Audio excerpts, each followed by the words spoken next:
Welcome back in my YouTube channel. Today my topic is list of heading.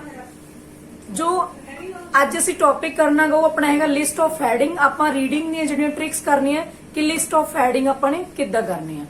2 weeks ਤੋਂ ਮੈਂ ਪਹਿਲਾਂ ਕੋਈ video ਨਹੀਂ ਪਾਈ। 2 ਵੀਕ ਦੀ ਮੇਰੀ ਲਾਸਟ ਜਿਹੜੀ ਵੀਡੀਓ ਪਾਈ ਹੋਈ ਆ ਬਿਕੋਜ਼ ਮੇਰਾ ਫੋਨ ਖਰਾਬ ਹੋ ਗਿਆ ਸੀ, ਇਸ ਕਰਕੇ ਮੈਂ ਵੀਡੀਓ ਅਪਲੋਡ ਨਹੀਂ ਕਰ ਪਾ ਰਹੀ ਸੀ। ਵੀਡੀਓ ਮੇਰੀ ਤਿਆਰ ਸੀ ਤੇ ਹੁਣ ਮੇਰਾ ਫੋਨ ਠੀਕ ਹੋ ਗਿਆ ਹੈ ਤੇ ਮੈਂ ਹੁਣ ਵੀਡੀਓ ਤੁਹਾਨੂੰ ਪਾਉਂਗੀ ਜਿਹੜੀ ਹੈਗੀ ਲਿਸਟ ਆਫ ਹੈਡਿੰਗ। ਠੀਕ ਹੈ, ਕਈ ਬੱਚਿਆਂ ਨੂੰ ਲਿਸਟ ਆਫ ਹੈਡਿੰਗ ਦੇ ਵਿੱਚ ਪ੍ਰੋਬਲਮ ਹੁੰਦੀ ਹੈ, ਕਿੱਦਾਂ ਕਰਨੀ ਹੈ, ਕੋਈ ਟ੍ਰਿਕ ਨਹੀਂ ਆ ਰਹੀ। ਤਾਂ ਤੁਸੀਂ ਮੇਰੀ ਅੱਗੇ ਜਾ ਕੇ ਵੀਡੀਓ ਦੇਖੋਗੇ। ਅਗਰ ਤੁਸੀਂ ਫੁੱਲ ਵੀਡੀਓ ਦੇਖੋਗੇ ਤਾਂ ਤੁਹਾਨੂੰ ਲਿਸਟ ਆਫ ਹੈਡਿੰਗ ਹੈ ਜਿਹੜੇ ਉਹ ਕਲੀਅਰ ਹੋ ਜਾਣਗੇ। ਤੁਹਾਨੂੰ ਕੋਈ ਡਾਊਟ ਨਹੀਂ ਰਹੂਗਾ ਕਿ ਕੀ ਪ੍ਰੋਬਲਮ ਹੁੰਦੀ ਹੈ ਇਹਨਾਂ ਦੇ ਵਿੱਚ ਜਿਹੜੀ ਅਸੀਂ ਕਰਦੇ ਹਾਂ ਜਿਹਦੇ ਕਰਕੇ ਸਾਡੇ ਬੈਂਡ ਸਕੋਰ ਆ ਜਿਹੜੇ ਉਹ ਲੋ ਹੁੰਦੇ ਨੇ। ਓਕੇ, ਨੈਕਸਟ ਦੇਖੋ ਮੇਰੀ ਵੀਡੀਓ ਕਿੱਦਾਂ ਆਪਾਂ ਲਿਸਟ ਆਫ ਹੈਡਿੰਗ ਸੋਲਵ ਕਰਦੇ ਹਾਂ। ਲਿਸਟ ਆਫ ਹੈਡਿੰਗ ਅੱਜ ਜਿਹੜੇ ਰਜੇ ਆਪਾਂ ਇਸ ਤੇ ਟੌਪਿਕ ਕਰਨ ਜਾ ਰਹੇ ਹਾਂ ਉਹ ਹੈਗਾ ਆਪਣਾ list of heading. This is a very important task for reading ਦੇ ਲਈ ਕਾਫੀ ਜ਼ਿਆਦਾ ਇੰਪੋਰਟੈਂਟ ਆ, ਕਿਉਂਕਿ ਜਦੋਂ ਵੀ ਤੁਸੀਂ ਉੱਥੇ ਐਗਜ਼ਾਮ ਦੇਣ ਜਾਓਗੇ, ਤੁਹਾਡਾ ਐਲਸ ਦਾ ਫਾਈਨਲ ਐਗਜ਼ਾਮ ਆ, ਤਾਂ ਤੁਹਾਨੂੰ ਰੀਡਿੰਗ ਦੇ ਵਿੱਚ ਲਿਸਟ ਆਫ ਹੈਡਿੰਗ ਜਿਹੜੇ ਨੇ ਉਹ ਆਉਣਗੇ ਹੀ ਆਉਣਗੇ।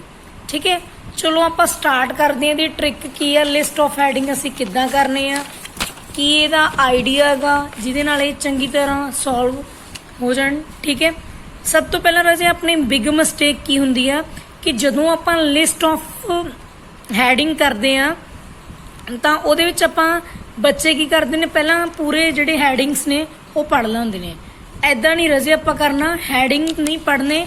ਤੁਸੀਂ ਕੀ ਕਰਨਾਗਾ, ਮੰਨ ਲਓ ਉਹਨਾਂ ਨੇ ਆਪਾਂ ਨੂੰ ਦਿੱਤਾ ਹੋਇਆਗਾ, ਸਭ ਤੋਂ ਪਹਿਲਾਂ ਤੁਸੀਂ ਦੇਖੋ ਉੱਪਰ ਕੀ ਲਿਖਿਆ ਹੋਇਆ ਉਹਨਾਂ ਨੇ ਜਦੋਂ ਆਪਣੇ ਕੋਲੇ ਲਿਖਿਆ ਹੋਇਆ ਹੈਗਾ NB, there are more heading than paragraph, so you will not use all of them, you may use any heading more at once।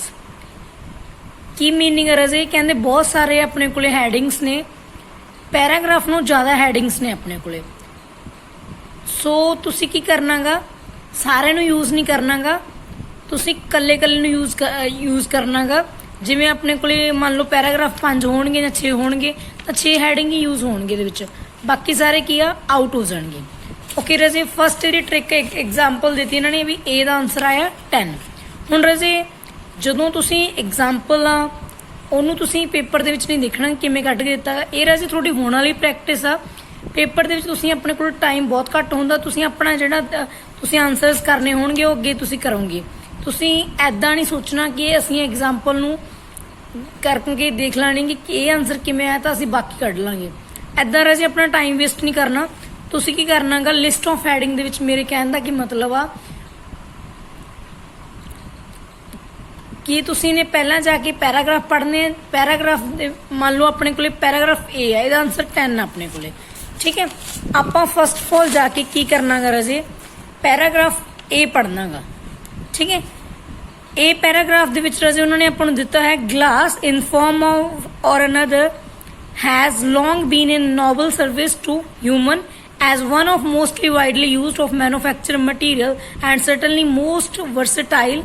It can be imposing as telescope mirror, the width of tennis court, or as small and simple and marble rolling across dirt। ਰਜੇ ਪੂਰੇ ਪੈਰੇ ਦੇ ਵਿੱਚ ਆਪਣੇ ਕੋਲੇ ਮੈਂ ਤੁਹਾਨੂੰ ਦੱਸ ਦਣੀ ਆ। ਇਹਦੇ ਵਿੱਚ ਰਜੇ ਮੈਂ ਤੁਹਾਨੂੰ ਨਾਲ ਵੀ ਤੁਹਾਨੂੰ ਸੌਖਾ ਹੋ ਜਾਵੇ ਮੀਨਿੰਗਸ ਲਿਖ ਰੱਖੇ ਨੇ। ਜਿਵੇਂ ਵਰਸੇਟਾਈਲ ਦਾ ਮਤਲਬ ਹੁੰਦਾਗਾ ਜਿਹੜੀ ਮਤਲਬ ਬਹੁਤ ਚੀਜ਼ਾਂ ਲਈ ਕੰਮ ਆਉਣ ਵਾਲੀ ਚੀਜ਼। ਠੀਕ ਹੈ, ਵਰਸੇਟਾਈਲ ਜਿਹੜੀ ਕਾਫੀ ਚੀਜ਼ਾਂ ਦੇ ਲਈ ਕੰਮ ਆਉਣ ਵਾਲਾ ਚੀਜ਼ ਆ ਕੋਈ। ਠੀਕ ਹੈ, ਮਾਰਬਲ ਮਤਲਬ ਹੈਗਾਗਾ ਸੋਲਿਡ ਸਟੋਨ ਜਿਹ ਤੋਂ ਆਪਾਂ ਹਾਊਸ ਬਣਾਉਣੇ ਆ ਜਾਂ ਫਿਰ ਆਪਣੇ ਬਿਲਡਿੰਗਸ ਤਿਆਰ ਕਰਦੇ ਆ। ਠੀਕ ਹੈ, ਮਿਸਲੀਜ਼ ਦਾ ਮਤਲਬ ਹੈਗਾ ਵੇਪਨਸ ਐਂਡ ਸੈਰਾਮਿਕਸ ਦਾ ਮਤਲਬ ਹੁੰਦਾ ਮਿੱਟੀ ਦੇ ਬਰਤਨ। ਠੀਕ ਹੈ ਰਜੇ, ਤੁਹਾਨੂੰ ਪਤਾ ਹੀ ਹੈ ਜਿੱਦਾਂ ਮੈਂ ਆਪਣੀ ਵੋਕੈਬਲਰੀ ਦੀ ਸੀਰੀਜ਼ ਚੱਲ ਰਹੀਆਂ ਨੇ ਉਹਦੇ ਵਿੱਚ ਰਜੇ ਆਪਣੇ ਕੋਲੇ ਕੀ ਆ, ਤੁਹਾਨੂੰ ਮੈਂ ਵੋਕੈਬਲਰੀ ਕਰਾ ਰਹੀ ਹਾਂ। ਟੈਸਟ 1 ਟੈਸਟ 2 ਐਦਾਂ ਆਪਣੀ ਵੋਕੈਬਲਰੀ ਚੱਲਦੀ ਆ। ਉੱਦਾਂ ਰਜੇ ਤੁਸੀਂ ਅਗਰ ਤੁਹਾਨੂੰ ਵੋਕੈਬਲਰੀ ਤੁਹਾਡੀ ਸਟਰੋਂਗ ਆ ਤਾਂ ਤੁਸੀਂ ਕਰ ਸਕਦੇ ਹੋ ਈਜ਼ਲੀ। ਠੀਕ ਹੈ, ਚਲੋ ਆਪਾਂ ਰਜੇ ਆਪਾਂ ਕੀ ਕਹਿੰਦੇ ਸੀ ਕਿ ਤੁਸੀਂ ਲਿਸਟ ਆਫ ਹੈਡਿੰਗ ਨਹੀਂ ਪੜ੍ਹਨੇ, ਪਹਿਲਾਂ ਪੈਰਾਗ੍ਰਾਫ ਪੜ੍ਹਨਾ। ਹੁਣ ਰਜੇ ਮੰਨ ਲਓ ਆਪਣੇ A ਪੈਰਾਗ੍ਰਾਫ ਪੜ੍ਹ ਲਿਆ। ਹੁਣ ਇਹ ਪੈਰਾਗ੍ਰਾਫ ਦੇ ਵਿੱਚ ਰਜੇ ਕੀ ਗੱਲ ਦਿੱਤੀ ਹੋਈ ਹੈ, ਇਹਨਾਂ ਨੇ ਆਪਾਂ ਨੂੰ ਇਹ ਦੱਸਿਆ ਹੈਗਾ ਕਿ ਜਿਹੜੇ ਗਲਾਸ ਆ one form or another has long been in noble service to human ਕਿ ਇਹਦੇ ਵਿੱਚ ਆਪਾਂ ਨੂੰ ਦੱਸਿਆ ਹੋਇਆ ਕਿ ਜਿਹੜਾ ਮਤਲਬ ਗਲਾਸ ਆ ਉਹ ਤੋਂ ਕਾਫੀ ਜ਼ਿਆਦਾ ਮਟੀਰੀਅਲ ਬਣਦਾ ਗਾ, ਉਹਨੂੰ ਕਾਫੀ ਚੀਜ਼ਾਂ ਦੇ ਵਿੱਚ ਯੂਜ਼ ਕਰਦੇ ਆ। ਇਹਦੇ ਵਿੱਚ ਆਪਣੇ ਕੋਲੇ ਇਹ ਚੀਜ਼ਾਂ ਦੱਸੀਆਂ ਹੋਈਆਂ ਨੇ ਵੀ ਗਲਾਸ ਨੂੰ ਆਪਾਂ ਕਾਫੀ ਥਾਵਾਂ ਤੇ ਯੂਜ਼ ਕਰਦੇ ਆ। ਪੂਰਾ ਪੈਰਾਗ੍ਰਾਫ ਦੇ ਵਿੱਚ ਇਹ ਗੱਲ ਦਿੱਤੀ ਹੋਈ ਆ, ਤੁਸੀਂ ਪੜ੍ਹ ਕੇ ਦੇਖ ਸਕਦੇ ਹੋ। ਠੀਕ ਹੈ ਰਾਜੇ, ਪੂਰੇ ਪੈਰਾਗ੍ਰਾਫ ਦੇ ਵਿੱਚ ਗੱਲ ਕਾਰੀ ਕੀਤੀ ਗਈ ਗਲਾਸ ਦੀ, ਦੱਸਿਆ ਗਿਆ ਵੀ ਇਹਨੂੰ ਆਹ ਚੀਜ਼ਾਂ ਲਈ ਆਪਾਂ ਵਰਤਦੇ ਆ। ਹੁਣ ਰਾਜੇ ਆਪਣੇ ਆ ਜਾਓ ਲਿਸਟ ਆਫ ਹੈਡਿੰਗ ਦੇ ਵੱਲ ਧਿਆਨ ਨਾ ਦਿਓ ਤੁਸੀਂ। ਠੀਕ ਹੈ ਰਾਜੇ, ਤੁਸੀਂ ਆ ਨਹੀਂ ਦੇਖਣਾ ਹੈਗਾ ਕਿ ਐਵਰੀਡੇ ਯੂਜ਼ ਆਫ ਗਲਾਸ ਤੁਸੀਂ ਆਨਸਰ ਦਿੱਤਾ ਹੋਇਆ। ਪਹਿਲਾਂ ਤੁਸੀਂ ਮੈਚ ਕਰਕੇ ਦੇਖੋ। Growth in market of for glass craft, ਕੋਈ ਇਦਾਂ ਦੀ ਤਾਂ ਗੱਲ ਨਹੀਂ ਕੀਤੀ ਆਪਣੇ ਕੋਲੇ। ਕੰਪਿਊਟਰ ਦੀ ਗੱਲ ਨਹੀਂ ਕੀਤੀ, ਕੋਈ ਗਲਾਸ ਬਣਾਉਣ ਦੀ ਗੱਲ ਨਹੀਂ ਕੀਤੀ, ਪਰ ਗਲਾਸ ਤੋਂ ਹੁਣ ਅੱਗੇ ਆਪਾਂ ਨੇ ਗੱਲ ਕੀਤੀ ਹੈ ਕਿ ਗਲਾਸ ਤੋਂ ਚੀਜ਼ਾਂ ਬਣਦੀਆਂ ਨੇ। ਹਿਸਟੋਰੀਕਲ ਡਿਵੈਲਪਮੈਂਟ ਦੀ ਕੋਈ ਗੱਲ ਨਹੀਂ ਕੀਤੀ, ਕੋਈ ਕਾਸਟ ਮਿਲੀਅਨ ਦੀ ਗੱਲ ਨਹੀਂ ਕੀਤੀ, ਆਰਕੀਟੈਕਚਰ ਐਕਸਪੈਰੀਮੈਂਟ ਦੀ ਗੱਲ ਨਹੀਂ ਕੀਤੀ, ਗੈਲਰੀਜ਼ ਫਲੋਰਿਸ਼ ਦੀ ਗੱਲ ਨਹੀਂ ਕੀਤੀ, ਇਨੋਵੇਸ਼ਨ ਦੀ ਕੋਈ ਗੱਲ ਨਹੀਂ ਕੀਤੀ, ਟੈਕਨੋਲੋਜੀ ਦੀ ਕੋਈ ਗੱਲ ਨਹੀਂ ਕੀਤੀ। ਲਾਸਟ ਤੇ ਆਪਣੇ ਕੋਲ ਗੱਲ ਕੀਤੀ ਹੈ everyday uses of glass. Clear ਹੈ ਜੀ? ਇਹਦੇ ਵਿੱਚ ਕੋਈ ਕਨਫਿਊਜ਼ਨ?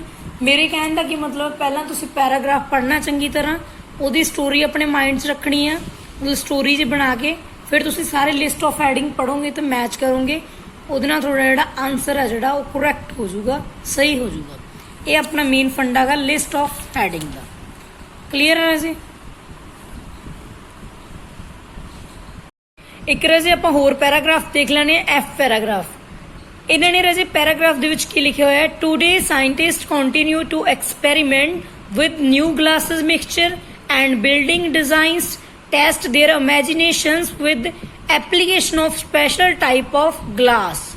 ਰਾਜੇ ਕੀ ਗੱਲ ਕੀਤੀ ਗਈ ਵੀ ਜਿਹੜੇ ਅੱਜ ਦੇ ਸਾਇੰਟਿਸਟ ਮਤਲਬ ਅੱਜ ਦੱਸਿਆ ਹੋਇਆ ਰਾਜੇ ਵੀ ਟੂਡੇ ਸਾਇੰਟਿਸਟ ਸੀ ਜਿਹੜੇ ਉਹ ਅੱਜ ਦੇ ਕੰਟੀਨਿਊ ਕਰਦੇ ਐਕਸਪੈਰੀਮੈਂਟ ਨਵੇਂ ਗਲਾਸ ਨਾਲ, ਉਹਨਾਂ ਦੇ ਮਿਕਸਚਰਸ ਨਾਲ, ਬਿਲਡਿੰਗ ਡਿਜ਼ਾਈਨ ਬਣਾਉਂਦੇ ਨੇ ਗਲਾਸ ਦੇ ਨਾਲ, ਇਮੈਜੀਨੇਸ਼ਨ ਬਣਾਉਂਦੇ ਨੇ। ਇਮੈਜੀਨੇਸ਼ਨ ਮਤਲਬ ਇੱਥੇ ਕੀ ਮਤਲਬ ਦੱਸਿਆ ਹੋਇਆ ਰਾਜੇ, ਅਲੱਗ-ਅਲੱਗ ਡਿਜ਼ਾਈਨਸ ਬਣਾਉਂਦੇ ਨੇ। Application of special type of glass, ਇਹ ਤਾਂ ਰਾਜੇ ਤੁਹਾਨੂੰ ਪਤਾ ਹੀ ਹੈ ਵੀ ਅੱਜ ਕੱਲ੍ਹ ਦੇ ਜਿਹੜੇ ਸਾਇੰਟਿਸਟ ਨੇ ਅਲੱਗ-ਅਲੱਗ ਤਰ੍ਹਾਂ ਦੱਸਦੇ ਨੇ ਵੀ ਇਹ ਤੋਂ ਆਹ ਚੀਜ਼ ਬਣ ਜੂ, ਇਹ ਤੋਂ ਆਹ ਚੀਜ਼ ਬਣ ਜੂ ਗਲਾਸ ਦੇ ਨਾਲ। London architect Mike Devins sees even more dramatically building uses molecular chemistry. Glass is the great building material of future. The dynamics can, he said, think of glass that has been treated to react electrically लिखे रहे। ठीक है, current going through it, glass that will be changed from clear to opaque at push two of the button, then gives you instant curtains. Think of how tall building in New York could perform the symphony of color. The glass them is made to change color instantly. Glass ਰਾਜੇ ਚ proper ਦਿਖ ਨਹੀਂ ਰਿਹਾ। ਠੀਕ ਹੈ, ਇਹ ਪੂਰੇ paragraph ਦੇ ਵਿੱਚ ਐਕਸਪੈਰੀਮੈਂਟ ਦੀ ਗੱਲ ਕੀਤੀ ਗਈ, ਜਿਹੜੇ ਸਾਇੰਟਿਸਟ ਨੇ ਉਹ ਐਕਸਪੈਰੀਮੈਂਟ ਕਰਦੇ ਨੇ। ਠੀਕ ਹੈ ਰਾਜੇ, ਹੁਣ ਇਹ ਵੀ ਤੁਹਾਨੂੰ ਮੈਂ ਪੜ੍ਹ ਦੱਸੀ ਜਾਵਾਂ। ਇਹਦੇ ਵਿੱਚ ਪੂਰੇ ਪੈਰਾਗ੍ਰਾਫ ਦੇ ਵਿੱਚ ਇਹ ਗੱਲ ਦੱਸੀ ਹੋਈ ਰਾਜੇ ਕਿ ਜਿਹੜੇ ਉਹ ਸੀ ਐਕਸਪੈਰੀਮੈਂਟ ਕਰਦੇ ਸੀ ਸਾਇੰਟਿਸਟ। ਪਹਿਲਾ ਕੋਈ ਗੱਲ ਨਹੀਂ ਹੋਈ ਗਰੋਥ ਦੀ, ਕੰਪਿਊਟਰਸ ਦੀ ਕੋਈ ਗੱਲ ਨਹੀਂ ਹੋਈ, ਹਿਸਟਰੀ ਦੀ ਕੋਈ ਗੱਲ ਨਹੀਂ ਹੋਈ। ਸਾਇੰਟਿਸਟ ਡ੍ਰੀਮ ਕਾਸਟ ਮਿਲੀਅਨ ਗੱਲ ਹੋਈ ਹੈ ਰਾਜੇ ਦੀ, ਕੋਈ ਸਾਇੰਟਿਸਟ ਦੀ ਗੱਲ ਆਈ ਹੈ ਬਟ ਕੋਈ ਆਪਾਂ ਨੂੰ ਕਾਸਟ ਦਾ ਦੱਸਿਆ ਨਹੀਂ ਵੀ ਕਿੰਨੇ ਗਲਾਸ ਤੋਂ ਕਿੰਨੇ ਉਹਨਾਂ ਨੂੰ ਫਾਇਦਾ ਮਿਲ ਜਾਂਦਾ, ਇਹ ਤਾਂ ਕੁਝ ਦੱਸਿਆ ਨਹੀਂ ਰਾਜੇ ਆਪਾਂ ਨੂੰ। ਠੀਕ ਹੈ, ਇਸ ਤੋਂ ਬਾਅਦ ਆਪਣੇ ਕੋਲ ਨਾ ਤਾਂ ਉਹਨਾਂ ਨੇ ਗਲਾਸ ਗੈਲਰੀ ਦੀ ਗੱਲ ਕੀਤੀ ਆ, ਨਾ ਇਨੋਵੇਸ਼ਨ ਦੀ ਕੋਈ ਗੱਲ ਕੀਤੀ ਆ, ਨਾ formal glass technology the, everyday use of glass ਇਹ ਤਾਂ ਹੋ ਗਿਆ ਆਪਣਾ। ਰਾਜੇ ਉਹਨਾਂ ਨੇ ਗੱਲ ਕਾਦੀ ਕੀਤੀ ਆਪਣੇ ਕੋਲੇ 6 point architectural experiment with glass. ਤੁਹਾਨੂੰ ਪਤਾ ਆਰਕੀਟੈਕਚਰ ਕਿਹੜੇ ਹੁੰਦੇ, ਜਿਹੜੇ ਬਿਲਡਿੰਗਸ ਦੇ ਡਿਜ਼ਾਈਨਸ ਪਾਉਂਦੇ ਹੁੰਦੇ ਨੇ, ਪੜ੍ਹਿਆ ਨਾ ਮੈਂ ਤੁਹਾਨੂੰ ਕਰਾਇਆ ਸੀ ਪਹਿਲਾਂ ਵੋਕੈਬਲਰੀ ਦੇ ਵਿੱਚ, ਅਗਰ ਤੁਹਾਡੇ ਯਾਦ ਹੋਵੇ ਤਾਂ ਉਹਨਾਂ ਨੂੰ ਆਪਾਂ ਬੋਲਾਂਗੇ ਆਰਕੀਟੈਕਚਰ। ਠੀਕ ਹੈ ਰਾਜੇ, ਬਿਲਡਿੰਗ ਡਿਜ਼ਾਈਨ ਇਹ ਆਪਣਾ ਕਲੀਅਰ ਹੋ ਗਿਆ। ਐਫ ਦਾ ਆਨਸਰ ਆ ਗਿਆ 6। ਕਲੀਅਰ ਰਾਜੇ, ਇਹ ਹੈਗੇ ਨੇ ਆਪਣੇ ਲਿਸਟ ਆਫ ਹੈਡਿੰਗ। ਅਲਟੀਮੇਟਲੀ ਮੈਂ ਤੁਹਾਨੂੰ ਇਹੀ ਕਹਿਣਾ ਚਾਹੁੰਦੀ ਹਾਂ ਕਿ ਜਦੋਂ ਤੁਸੀਂ ਲਿਸਟ ਆਫ ਹੈਡਿੰਗ ਕਰਦੇ ਹੋ, ਤੁਸੀਂ ਪਹਿਲਾਂ ਲਿਸਟ ਆਫ ਹੈਡਿੰਗ ਨਹੀਂ ਪੜ੍ਹਨੇ, ਤੁਸੀਂ ਕਨਫਿਊਜ਼ ਹੋ ਜਾਓਗੇ। ਤੁਸੀਂ ਖੁਦ ਸੋਚੋ अगर अपने कोले आप सारे लिस्ट ऑफ हैडिंग पढ़ ले, इस तो बाद आप ए पैराग्राफ पढ़ांगे तो थोड़ा जो बिल्कुल रजे गलत हो जू, हौच पौच हो जू थोड़ा माइंड जोड़ा।